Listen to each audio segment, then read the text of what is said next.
क्या मामला है बताइए। मेरे पति है ना, उनका किसी और के साथ संबंध है।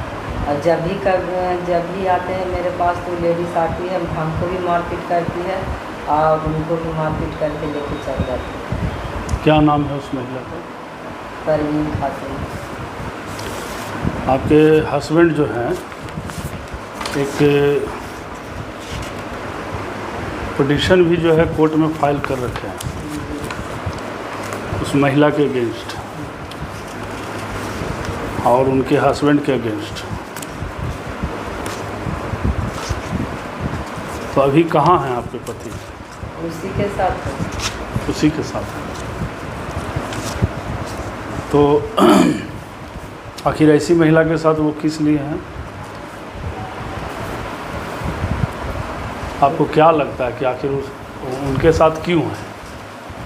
उस दिन जब आए थे तो बोले कि 2 नंबर की औरत है जो हमको ऐसे ऐसे ब्लैकमेल करती है कि हम भी मालती चौहान जैसा ये कर लेंगे, वो कर लेंगे, हमको फंसा दी है, ये कर दी है। जो उसके साथ अब हमको नहीं रहना है, यहाँ से हम लोग चल जाएंगे, कहीं दूसरे जगह काम हम करेंगे। जब सवेरे हुआ तो लेडीज़ है जो पता लगा करके यहाँ चल आई घर पे, और घर पे आकर के मारपीट हमको भी की और पहने थे जेवर उवर वो भी छीन के ले गई। 2 औरत से उन लोग आई थी, मेरे हस्बैंड को ही मारी और अपने कपड़ा उपड़ा फाड़ ली और फाड़ करके 112 वाला को फ़ोन कर दी। 112 वाला को जब फ़ोन की तो उन लोग आए तो बोले कि तीनों चलो। वहाँ गए तब मतलब वो फ़ोटो वोटो दिखाने लगी, तब बोले कि दोनों से शादी किया है, तब दोनों को खर्चा वही। विष्णुपद थाना में गए तो वहाँ तो उसको डांट के भगा दिया कि जाओ यहाँ से महिला थाना गए तब। किसको डांट के भगाया? उसी को, लेडीज़ को। महिला थाना फिर बोले कि जाइए वहीं जा कर के ये सब बात वहाँ जा कर के बोलिए। तब हम लोग चल गए। जब रास्ता में भी खूब इसको ऑटो पे से खींच ले रही है और वहाँ पे भी अपना कपड़ा उपड़ा एक साइड का और फाड़ ली कि तुमको यहीं पे हम अथी कर देंगे, हम यहाँ जान दे देंगे, तुमको फंसा देंगे। मतलब रोड पे भी। आप कहाँ रहती हैं अभी? अभी हम नौवागढ़ ही रहते हैं। तो आप अभी मतलब अपने ससुराल में रह रही हैं? नहीं। तो आपके पति कहाँ रखे हुए थे आपको? रेंट पे। रेंट पर। तो पति का अपना मकान होगा? हाँ मकान है। कहाँ पर? वहीं पे है घर के जहाँ पे हम रहते हैं ना, वहाँ से थोड़ा हट के। मतलब पास में उसी मोहल्ले में? हाँ। तो आपको ऐसा नहीं लगता है कि अगर घर है उनका तो हम घर में रहें? हाँ तो रहना चाहते हैं। जब से शादी हुआ ना तो उन्हीं लोग रेंट दे रहे हैं।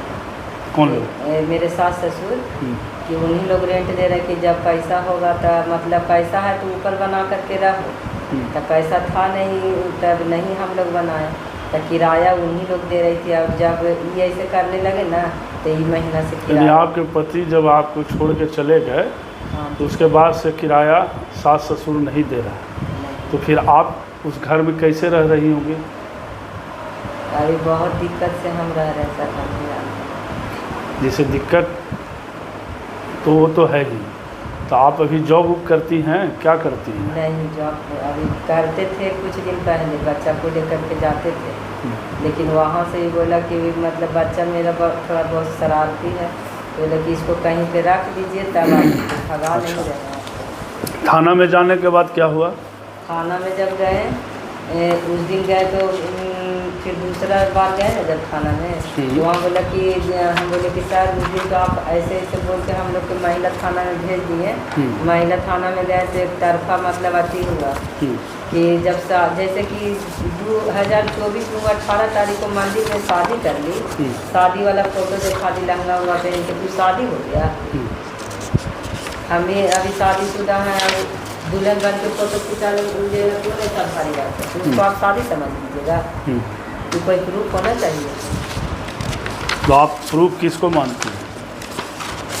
प्रूफ ठीक है, वो जहाँ से किए कागज़ उगज दिखाएगी ना, सिर्फ फोटो दिखाने से नहीं ना होता है। कहती है कि तीनों बच्चा इसी से, तो तीनों बच्चा जब इसी नहीं, हम जहाँ तक आपका कागज़ देख रहे हैं, इस कागज़ में जो है आपके पति के द्वारा एक सीजीएम साहब के यहाँ भी जो है आपका पिटीशन एक फ़ाइल है, उसमें यह आपके पति बता रहे हैं कि जो परवीन खातून जो एक महिला है वो कहीं ना कहीं इनको फंसाना चाहती है और इनको संबंध में रखते हुए इनका पैसा वैसा जो भी है लेना चाहती है, ये ऐसा इनका आरोप है। तो जब एक तरफ आपके पति इस तरह का आवेदन भी मतलब सीजीएम के यहाँ फाइल किए हुए हैं और एक तरफ आप कह रही हैं कि हमारा पति उसी के साथ रह रहा है। हाँ, तो वही सर 2020 में ये ड्रामा जब शादी किए ना। हाँ, तो ये चूँकि पटिशन भी आपका जो है हम देख रहे हैं, इसमें देखा जाए कि 2020 में देखिए 2020 में ही आपके पति के द्वारा ये फाइल किया गया। हाँ, 2020 का ही।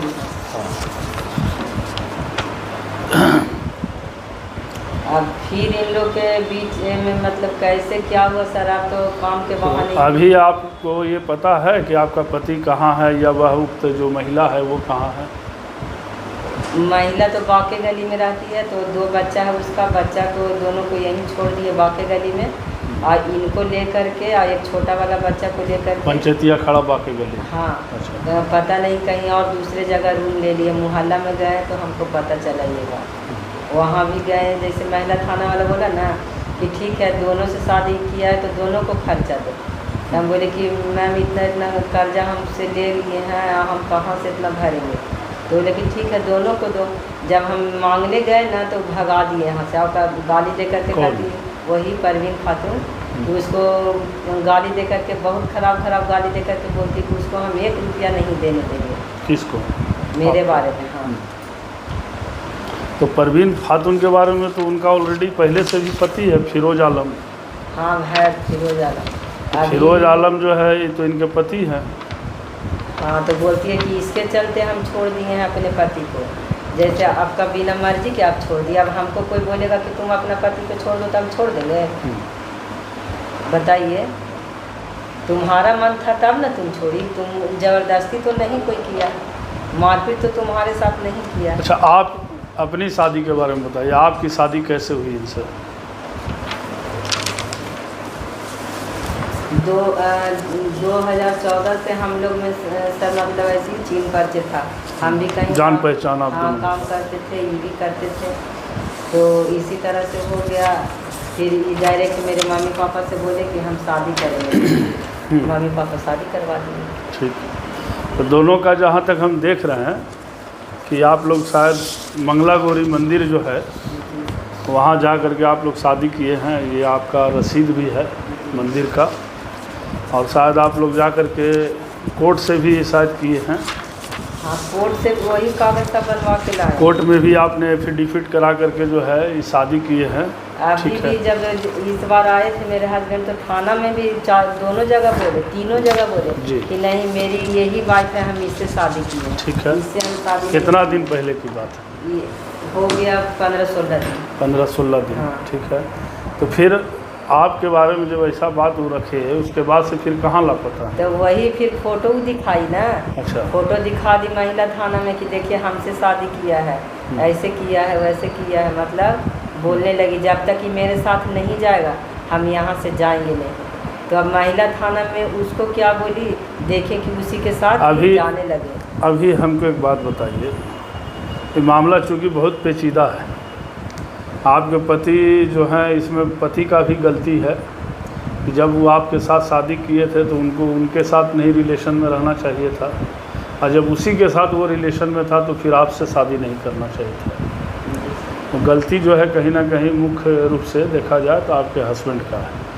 हमको एक बात बताइए, चूँकि आप मंदिर का भी दिखा रही हैं, कोर्ट से भी आप एफिडेविट कराए हुए हैं कि भाई जो भी है, और आप लोग इतना दिन से पति पत्नी के रूप में जीवन गुजर बसर कर रहे हैं, बच्चा उच्चा भी है आपका? जी सर। बच्चा है। तो आप अकेले, एक अकेली महिला बच्चा को ले करके किराया के मकान में कैसे सर्वाइव कीजिएगा? तो आप कभी गए अपने सास ससुर के पास, कहें इस बात को कि भाई अब तो वो है नहीं, तो कम से कम आप हमको एक जगह छोटा सा अपना कमरा दे दीजिए या रहने का ठिकाना कर दीजिए कि ताकि हम अपना इस घर में रहें। हाँ, हम ये बात बोले थे जब महीना लगा ना, 17 तारीख को महीना लगता है, तब बोले थे मम्मी फ़ोन किए तो बोले कि मम्मी पैसा के लिए किराया का पैसा, तो हम कहाँ से देंगे किराया का पैसा? जे हम कहाँ से देंगे? अब हम यहाँ से किराया उराया का पैसा नहीं देंगे, जब बेटे ना तो बहू कैसा। जो कि उससे जाके मांगो, ऐसे करो वैसे करो, इतना बोल के फ़ोन काट दिया। जैसा कि सभी साथियों को इस वीडियो के माध्यम से जैसा हम लोग बातचीत में आपको समझ में आ ही गया होगा, एक महिला है और यह महिला जो है काफ़ी पीड़ित होकर के आज हमारे कार्यालय में पहुंची है और भरसक हमारी organisation national human rights and public welfare trust यह प्रयास करेगी कि हम इस पूरे मामले का जो भी इस पूरे मामले में जो भी पीड़ित की मदद हो सकेगी वो हम करेंगे। मामला थोड़ा सा पेचीदा इसलिए हो रहा है कि चूँकि 2 महिलाओं की बात आ रही है और एक आदमी जो है जो राकेश कुमार, वो इनसे भी वैवाहिक जीवन जी रहे हैं साथ में, और एक अन्य महिला के भी नाम चर्चा आ रही है, उनसे साथ भी रह रहे हैं, जबकि वह महिला ऑलरेडी पूर्व से ही शादीशुदा है और शायद उनके 15 वर्ष के बच्चे हैं, जैसा कि पीड़िता ने बताया है। और पीड़िता ने यह भी बताया है कि चूँकि यह शुरू से ही इनके पति जो है इनको किराया के मकान पे लेकर के रखते थे, तो यह समझ से परे है। हम लोग इसकी जांच करेंगे और कोशिश करेंगे कि अपनी टीम भेज करके जो भी इनके ससुराल के पक्ष के लोग हैं उनसे बात करें, और जहां तक महिला की आवाज़ है, जो न्यायिक प्रक्रिया होनी चाहिए, जो इनको न्याय मिलना चाहिए, उसके लिए भी हम कटिबद्ध हैं, संकल्पबद्ध हैं। कोशिश करेंगे कि इनको न्याय मिल सके। मैं गणेश सिंह, मुख्य सचिव national human rights and public welfare trust. धन्यवाद।